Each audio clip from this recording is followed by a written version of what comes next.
Hello, my name is Adam. I am a MCAT tutor and top MCAT scorer here at Shemmassian Academic Consulting.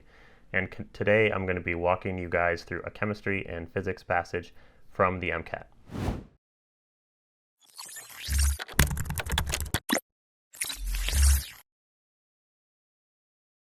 So let's start out with what is the MCAT, right? It's the Medical College Admissions Test. It's a standardized test that students can take in order to help them gain admission to graduate programs like medical colleges, right? MD schools or DO schools.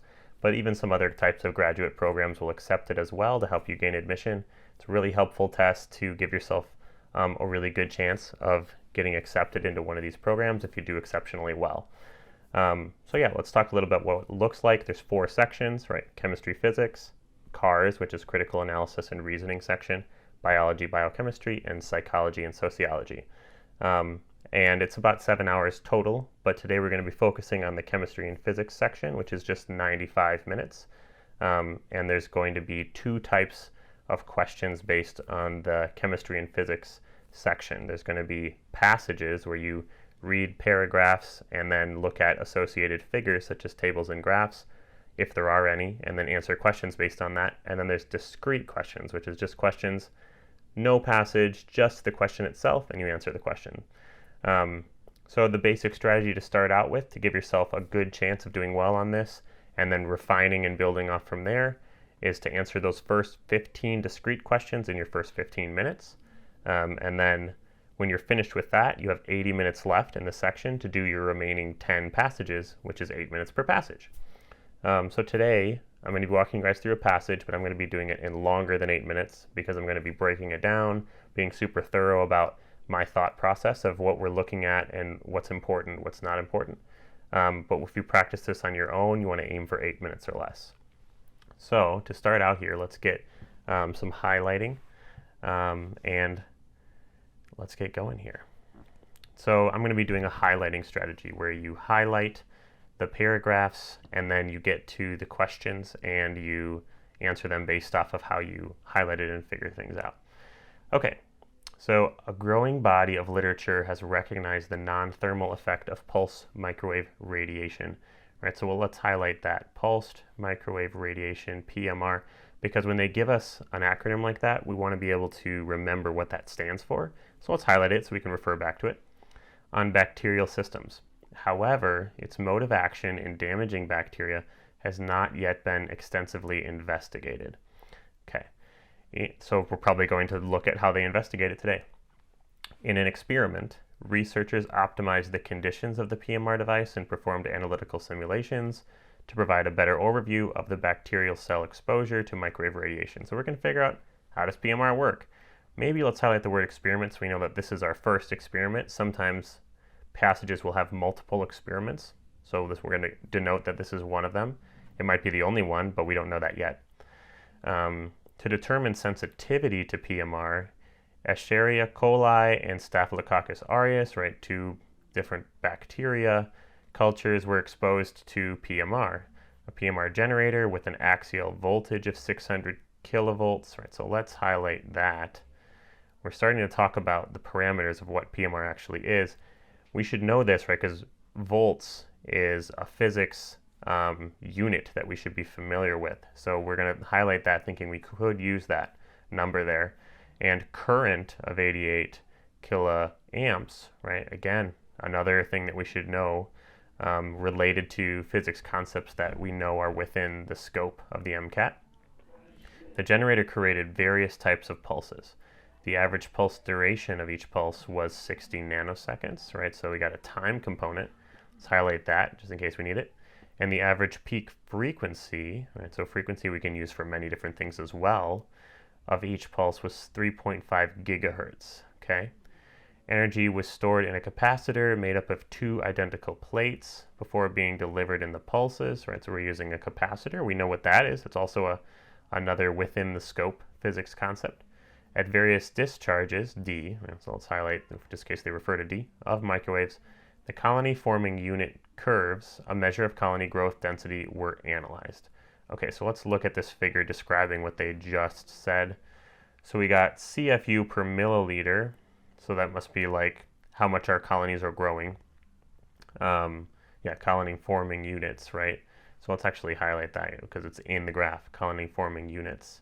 And then it looks like over time, right, as we have various numbers of discharges, right, 20D, 40D, 60D, 80D, at each discharge, we have less and less of the colony. And the same thing seems to happen at Staph aureus at about the same rate. It's a little different, right, at the 60D level, right, we have 2 asterisks, versus at the 60D level, we only have 1 asterisk for Staph aureus versus E. coli. So yeah, anyways, interesting to note in case they do ask us that. Definitely want to pay attention to axes and like what is going on. We don't need to pick up all the details of a figure like this, but I think we captured axes, labels, what's going on, which is what we expected. And again, look at the figure description, the density of the colony formation of E. coli and Staph aureus after various doses. Good. Okay, we think we understand this. So scanning electron microscopy revealed surface damage in both bacterial strains after PMR exposure. It was shown that microwave radiation disrupted the surface structure. Okay, so now we're learning about a little bit about this mechanism. So this microwave radiation, which is PMR, what did it do? It disrupted the surface structure of the bacterial cells by interacting with polar molecules, right? So we should know polar versus nonpolar in the cell membrane. So that's how it does it. In case we have a question about the mechanism, we know where to find that.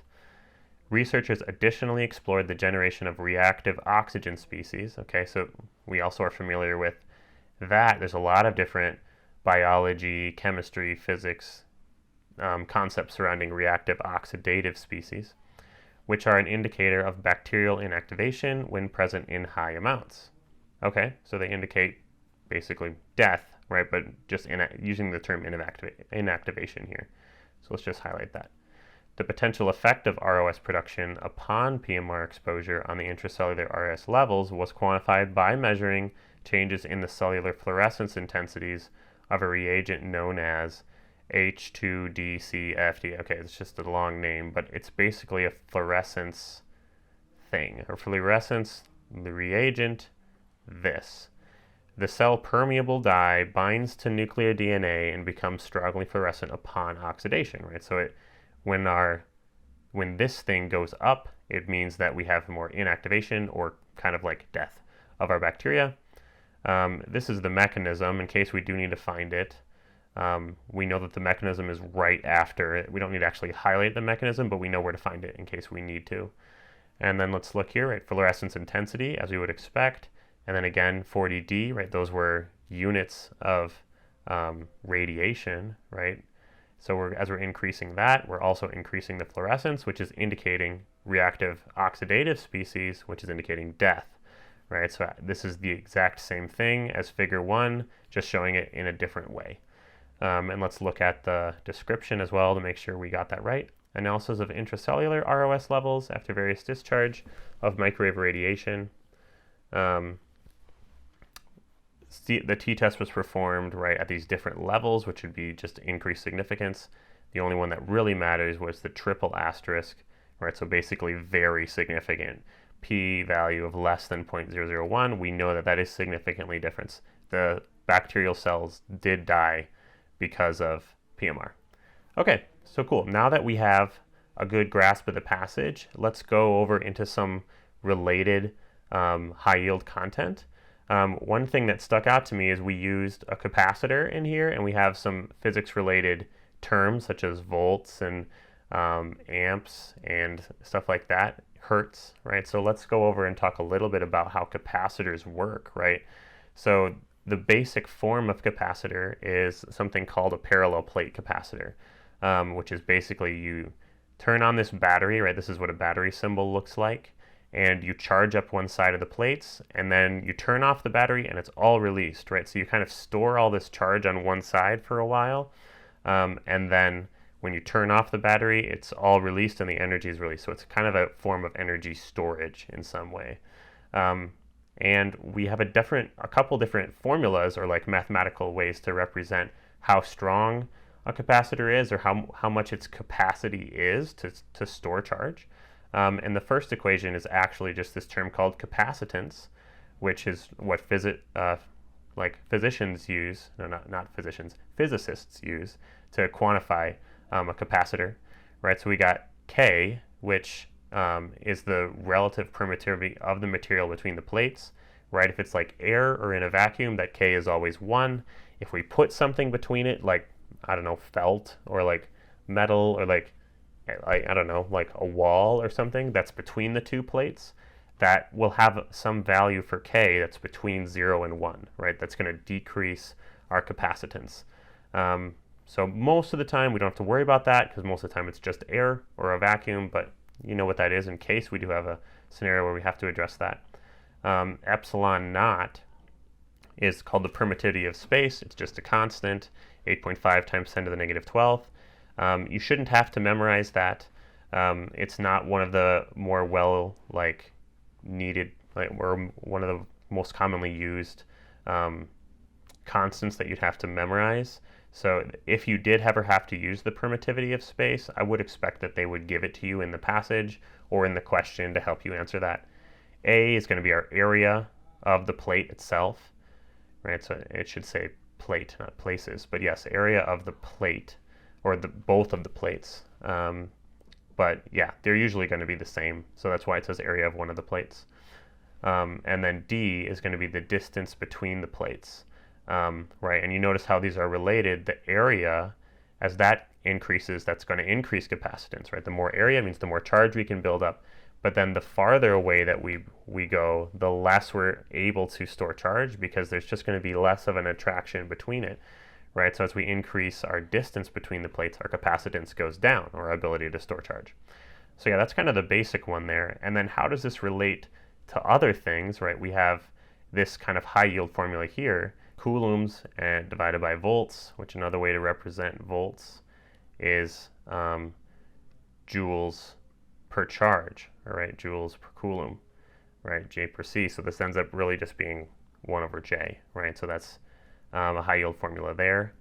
Then another thing that's common to come up about capacitors is how they are used when we have multiple capacitors in a circuit, right? So this first formula here, 1 over CT, or the total capacitance, is going to be equal to the inverse. You got to add up the inverses of all of them, right? So this is going to be in series, right? In a series, which means just one after another, right? We're going to have one line that's connected, and we have maybe parallel plate, parallel plate, parallel plate, like this, right? And if we can figure out the capacitance of each of these individual capacitors, right, 1, 2, and 3, we add them in inverse. 1 over C1, 1 over C2, 1 over C3, together would be 1 over C total.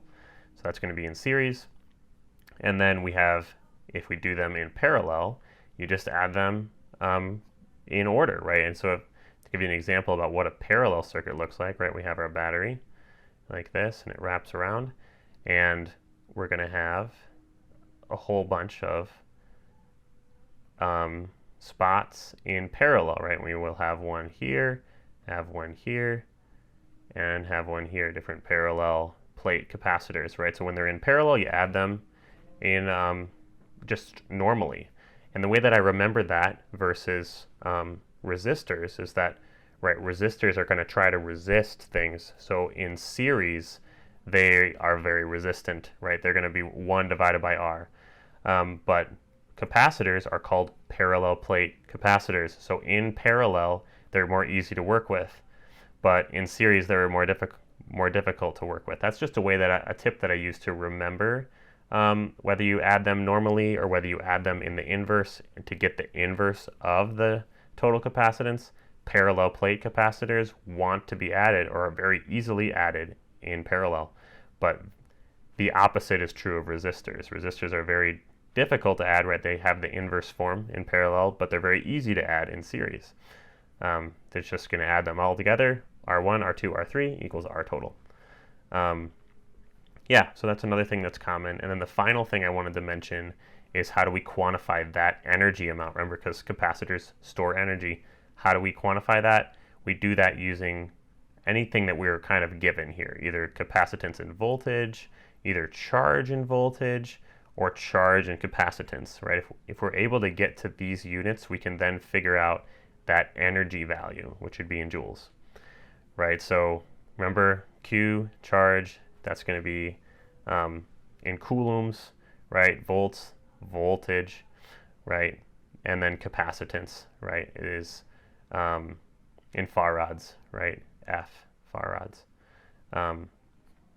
which remember, farads is coulombs per volt, right? So coulombs per volt is an example of farads. Okay, cool. So that's a little bit of background information. So let's dive into these questions now. So let's start with number 1. Let's get up our highlighting tool here. Okay. Which of the following would make the strongest contribution to the disruption of bacterial surface structure through PMR interaction? Right? We remember from our passage, we have 2 mechanism paragraphs, right? We have this one that started down here in the bottom of the first line, right? This is a mechanism paragraph. And then we also have the mechanism paragraph for H2DCFA. But right, this question is asking us about disruption of the surface structure through PMR, right? The PMR mechanism was up here, right? So it disrupted it by interacting with polar molecules in the cell membrane. So before we look at the answer choices, we're looking for what we're looking for polar molecule, that's step number 1, in the cell membrane, step number 2. We need both of those components. So let's find an answer that lines up with that. So A is a valine residue in the bacterial transmembrane protein, right? So this is going to be wrong on 2 fronts, right? Because valine is non-polar. Transmembrane, that's not surface, that's transmembrane. So that's going to be double wrong. B, valine residue in a cell surface receptor. Okay, cell surface, that's good. Checks out on one of the fronts, but valine, remember, non-polar, that's a non-polar amino acid, that's not going to work. See, a serine residue in the core of a transmembrane, right? Again, bad. Polar, that's good, we like that. We know it interacts with polar, but in the core of a transmembrane protein, no, that's not what we want. We want just on the surface. And then serine residue, good, that's polar, in the cell surface receptor, right? Cell surface, good, good. First one's going to be D, for sure. The only one that meets both of our components from the passage. All right, number 2 here. What was the internal resistance of the PMR generator used in the experiment? I'm not sure. So what we need to do is we need to find out how we can get to resistance. They didn't just give us resistance. We're not just taking it from the passage. We got to get there. So what do we have to work with? Remember, we have this paragraph has all of our units of how it works, right? So we have voltage, amperes, seconds, hertz. How do we work this all together to get resistance?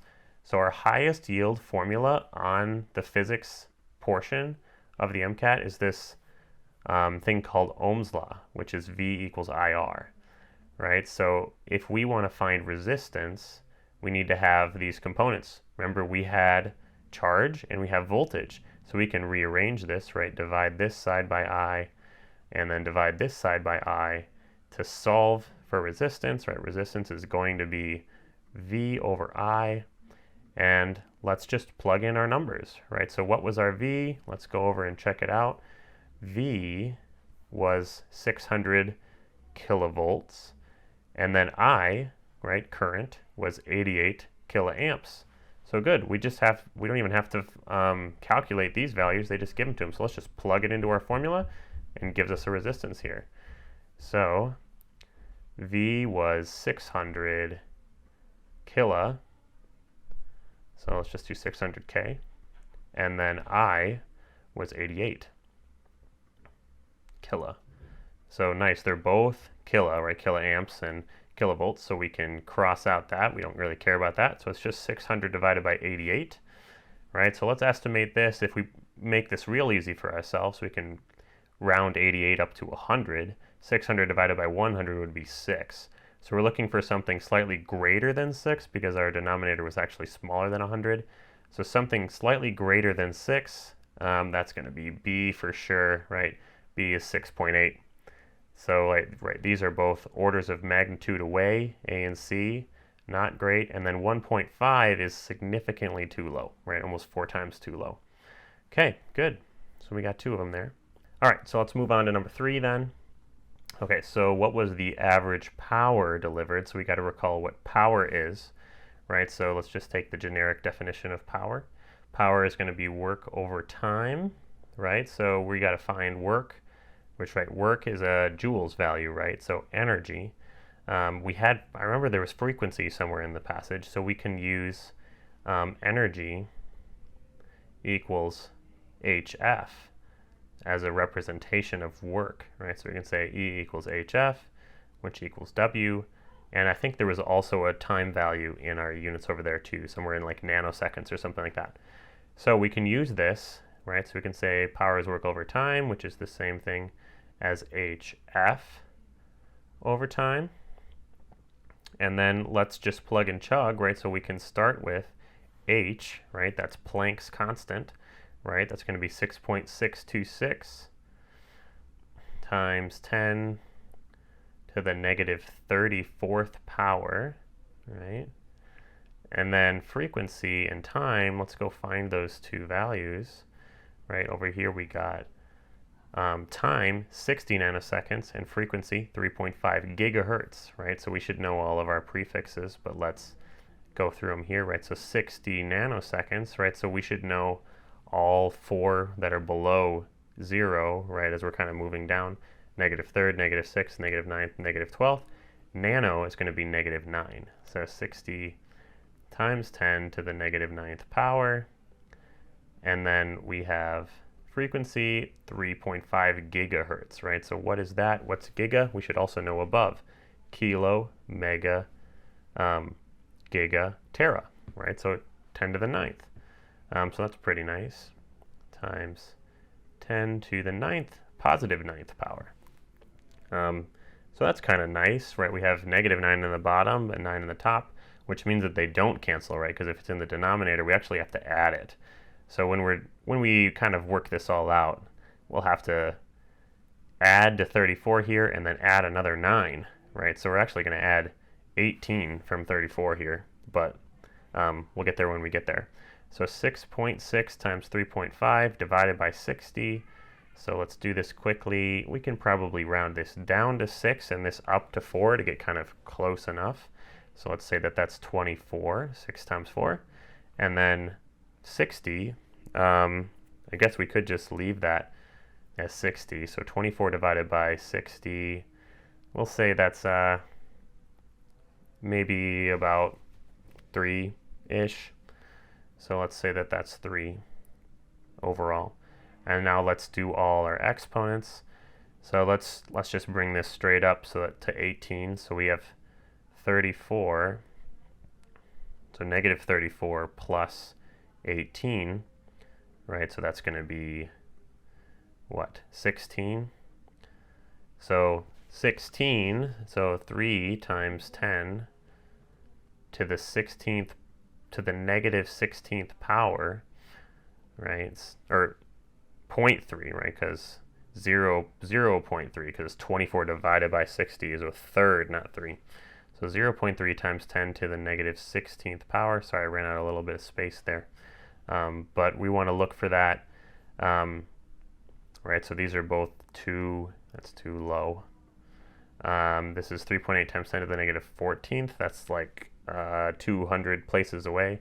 Remember, we had 0.3, so if we made it 3, 0.3 to 3, we're moving the decimal point once to the right, right? The mnemonic for that is the little lad moves the decimal point, which helps you remember the left direction, right? If the little lad moves the decimal point, that means if we're moving our decimal point to the left, we're going to be adding.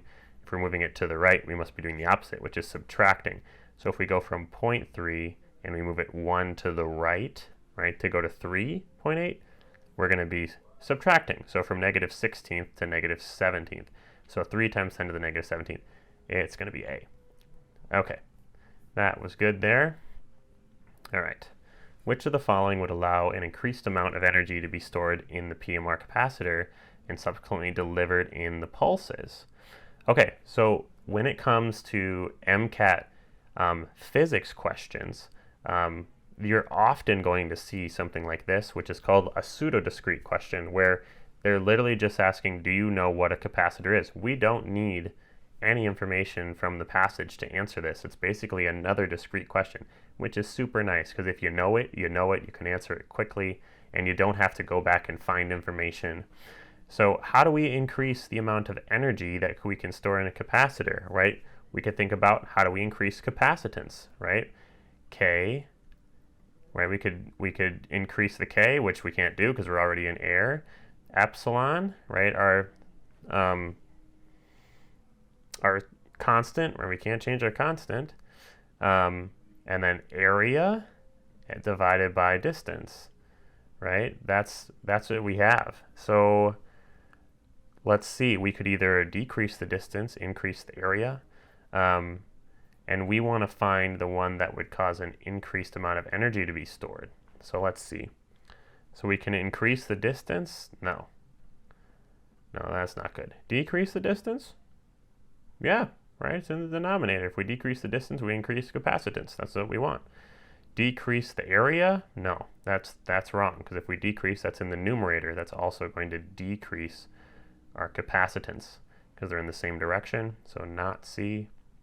Decrease permittivity of the material between the two plates, right? We're already at maximum permittivity of 1, right? So if we change that permittivity constant in any way, the only way we can go is to make it below 1, right? So decrease that permittivity from 1 to like 0.8 or 0.5. It's going to work in the opposite direction, right? So air or vacuum is going to maximize it. It's going to max it out there. So definitely B, decrease that distance will increase that capacitance, which allows us to store more energy. Awesome. Okay, so let's look at number 5 then.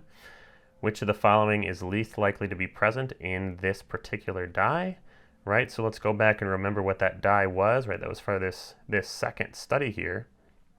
And this die was showing us ROS, and they're asking how does it work, right? So let's look at this little note here, which is talking about how it works. So they're calling it a cell permeable dye that binds to nuclear DNA and fluoresces when it's oxidized. So we're looking for anything along there, either binding to DNA, fluorescing when oxidized, cell permeable, right? Stuff like that. We're also, important to note, we want to find the one that is not in line with any of those things that we just mentioned, or even more aptly, something that's opposite, right? Something that wouldn't likely be there. So an achiral carbon, right? We can think of like, okay, we have a achiral amino acid in glycine, right? And glycine's nonpolar, so that's pretty good, right? That's what we want. We want it to be nonpolar because it's cell permeable, right? If the dye can go through a membrane, right, permeate through the membrane, it's pretty nonpolar, so nonpolar and small, right? So if it's cell permeable, it might be there definitely is a possibility it could have an achiral carbon. So it's not unlikely. So we're going to rule out A for that reason. An sp2 hybridized carbon, right? Remember, this is going to be an sp3, right? 4 single bonds. So an sp2 hybridized carbon would just be a carbon with a double bond, a single bond, and another single bond. You know, that's probably still pretty nonpolar, right? That's not unlikely. At least it doesn't scream polar to me. That doesn't get a lot more polar just by making one of those double bonds. And then a phosphate group, right? So remember phosphates, right? PO4, right? There is, not only is phosphate itself usually fairly polar, but then all of these oxygens surrounding it are often charged as well, right? If it's just a PO4 by itself, it's going to be 3 negative charges, right? 3 minus. And then as we attach it to things, all of those charges are also increasing that polarity or that charge state. So this is a pretty good answer so far. So we'll see what D has to offer. D is an ester, right? So an ester is a carboxylic acid group that was then connected back together to a carbon chain like that, right? That's going to be an ester. So it was pretty polar when it was a carboxylic acid, but then we attached a carbon chain onto it, and it became pretty nonpolar, or a lot more nonpolar. It's still a little bit polar, but phosphate group's going to be a lot more polar. So let's go with C there. let's go with phosphate group. That's going to be our best answer there. Okay, so that's all that we have for that passage. I hope that that was helpful for you. A lot of physics on that passage, so it's good to get comfortable with your physics for chemistry and physics, particularly units and stuff like that. So yeah, I hope that that was helpful for you.